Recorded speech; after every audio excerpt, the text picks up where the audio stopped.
Apakah Polri memandang bahwa KPK lebih hebat daripada Polri itu sendiri, sehingga dibuang dari KPK, diterima di kepolisian?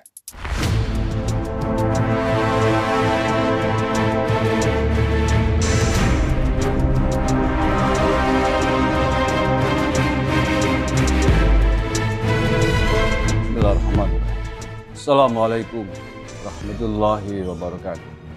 Alhamdulillahirrahmanirrahim. Salam Nusantara, salam sejahtera untuk kita semuanya. Saudara-saudaraku sebangsa setanah air yang saya cintai, saya banggakan. Sebanyak 57 pegawai KPK yang tidak lolos tes wawasan kebangsaan dikabarkan akan direkrut menjadi ASN di institusi Polri. Dan ini sudah ditegaskan, disampaikan oleh Kapolri sendiri, yang konon kabarnya disetujui oleh Presiden Jokowi. Publik bisa menilai bahwa kebijakan ini akan dilihat sebagai sikap lemahnya pemerintah kita atas desakan, atas tuntutan dari 57 pegawai KPK yang tidak lolos TWK itu. Dan ternyata pada akhirnya sebelum tanggal 30 September di mana mereka resmi akan dipecat dari KPK, pemerintah melalui Kepolisian Republik Indonesia mengumumkan akan merekrut mereka menjadi ASN. Ya, menjadi ASN, bukan pegawai biasa. Itu sudah dijelaskan, ditegaskan oleh Pak Kapolri sendiri. Saya akan melihat bukan dari sisi pegawai 57 pegawai KPK ini, persoalan mereka mau menerima atau tidak, walaupun saya prediksi tidak akan mau menerima. Karena ini sudah bergulir menjadi jadi santapan politik. Bukan hanya persoalan menjadi ASN atau tidak, karena sudah merembet kemana-mana. Pada video ini saya akan melihat bahwa ini adalah kebijakan yang menunjukkan bahwa pemerintah kita lemah menghadapi tekanan massa. Ya, karena 57 ex KPK ini, ya saya katakan ex lah ya, karena sudah tidak diterima oleh KPK. Terus bergerak menjalin kekuatan ke sana kemari, ke samping, ke kanan, ke kiri. Dan dengan keputusan kebijakan yang diumumkan oleh Polri, menurut saya mereka berhasil melakukan tekanan massa. Di sisi lain, pemerintah kita akan terkesan sebagai pemerintah yang lemah menghadapi tekanan massa. Hanya gara-gara 57 orang, sampai kemudian Polri turun tangan menampung mereka untuk menjadi ASN. Belum, bagaimana kalau kemudian tekanan itu datang dari ribuan, puluhan ribu, ratusan ribu.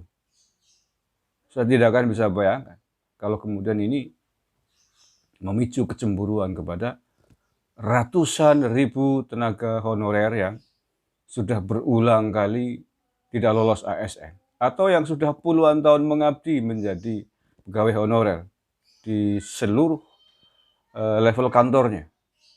Mungkin yang ada di sekolahan, di rumah sakit, kantor pemerintah yang lain. Bisa jadi akan memicu kecemburuan mereka. Mereka sudah puluhan tahun bekerja dan belum diangkat menjadi ASN. Dengan gaji yang sangat pas-pasan, di angka kisaran Rp500.000 setiap bulan. Apakah pemerintah juga kemudian akan mengambil sikap, membuat kebijakan menampung mereka menjadi ASN ketika mereka melakukan unjuk rasa siang, malam, pagi, sore, selama 40 hari, 40 malam? Bisa jadi. Artinya apa? Saya ingin mengatakan bahwa Menurut saya kebijakan ini tidak tepat karena menunjukkan bahwa pemerintah kita lemah menghadapi kelompok orang yang sudah dinyatakan tidak lolos. Dinyatakan tidak lolos tes wawasan kebangsaan.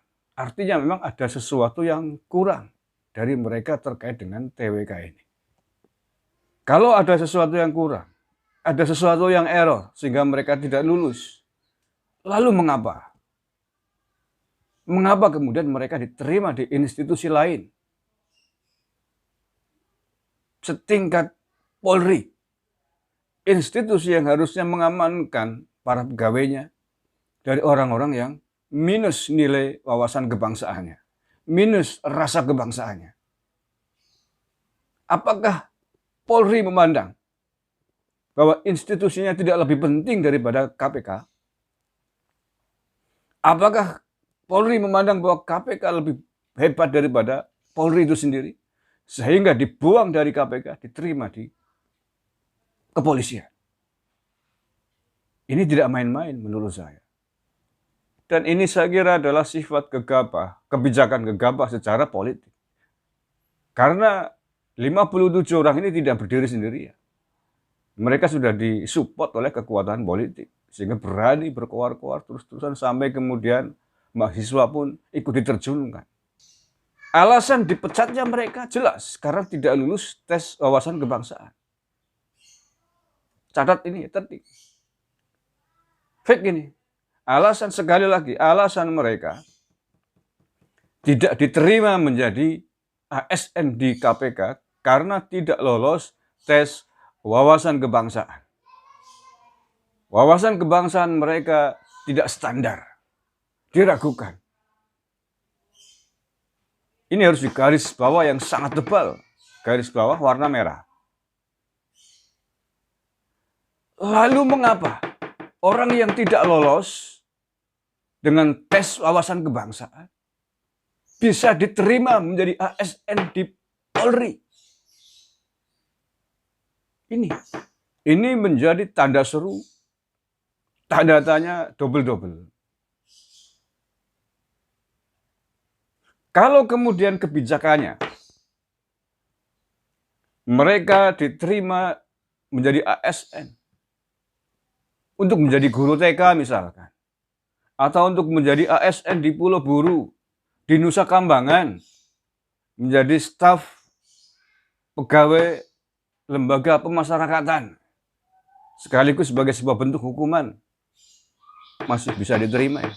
Tetapi kalau kemudian dipakai di institusi Polri, ini menyakiti banyak sekali warga masyarakat Indonesia terkait apa yang telah diperjuangkan selama ini di dalam menumbuhkan rasa cinta tanah air, rasa kebangsaan, memupuk Bhinneka Tunggal Ika di negeri ini. Mengapa hanya gara-gara ditekan oleh puluhan gelintir orang, pemerintah terlihat lembek dan membuat kebijakan yang menurut saya akan menjadi persoalan berbuntut di kemudian hari. Dengan diterimanya mereka di institusi Polri menjadi ASN, ini akan mengesankan bahwa mereka sesungguhnya bukan persoalan tes wawasan kebangsaan.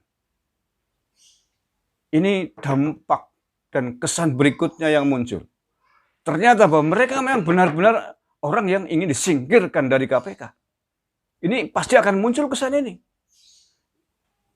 Pasti akan muncul dengan kebijakan ini. Ternyata bahwa benar sinyalemen tuduhan, tudingan banyak orang selama ini bahwa KPK ingin menyingkirkan 57 orang ini adalah benar. Bukan persoalan tes wawasan kebangsaan. Faktanya bahwa Polri menerima mereka. Berarti mereka memang layak untuk menjadi ASN. Ini.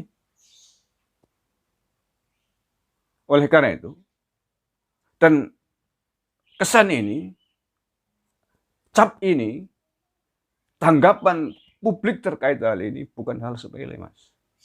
Bukan hal sepele, mohon maaf, Pak Kapolri, Pak Presiden. Jangan sia-siakan kepercayaan ratusan juta warga masyarakat Indonesia yang hari ini terus berjuang, mendambakan bagaimana bangsa dan negara ini bisa hidup damai, bisa hidup rukun dalam bingkai Bhinneka Tunggal Ika. Terima kasih. Kurang lebihnya mohon maaf. Saya Gusmar dari lereng Gunung Selamet di Banyumas, Jawa Tengah. Assalamualaikum warahmatullahi wabarakatuh.